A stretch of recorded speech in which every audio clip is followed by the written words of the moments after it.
Now, last week, the Middle East ceasefire. This week, a conference for donors. Tomorrow in Berlin, more than 40 countries meet to agree funding to help promote stability in the Palestinian territories. A strong police force is seen by Palestinians as a vital step towards statehood and the long-term aim of a two-state Israel-Palestine solution. The conference priorities: funding for projects to strengthen Palestinian police and legal institutions. But as things stand, the Palestinian Authority, which controls the police, is unable to operate in Gaza, which is controlled by Hamas, so the police force is restricted to the West Bank. Here they deal with complex issues, including how to deal with the clan-based justice system, policing within an occupied land and dealing with armed militia. Girish Juneja spent 2 days with the British man in charge of the Palestinian police force to see what he most wants from tomorrow's conference. It's one of the most dangerous and controversial jobs in the world. Meet Palestinian police officers working in the West Bank. For years, they've been outgunned by clans or armed militias and blamed by Israel for their apparent inability to crack down. But now they're starting to assert control with methods imported from Britain and other European countries. We're on patrol with the Palestinian Civil Police. You'll see Akif here is armed. The European Union training programme is designed to introduce a new sort of policing. One, less dependent on weapons, more about the community and more about consent.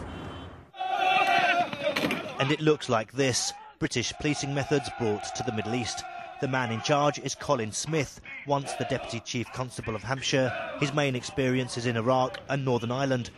He says policing which wins the respect of the community without using lethal force is essential in conflict zones.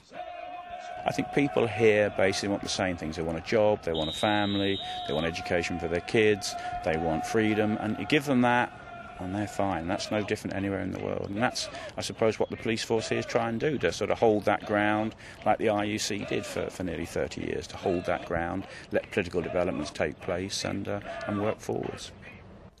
But building an effective police force costs, and Smith is running out of cash.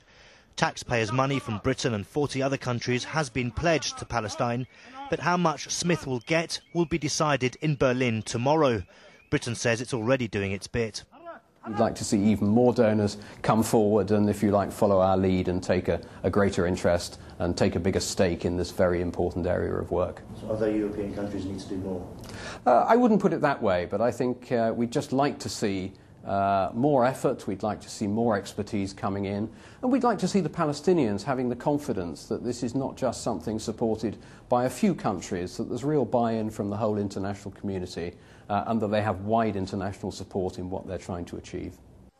What they're trying to achieve is this. The patrol I'm with in Ramallah has been sent to make an arrest.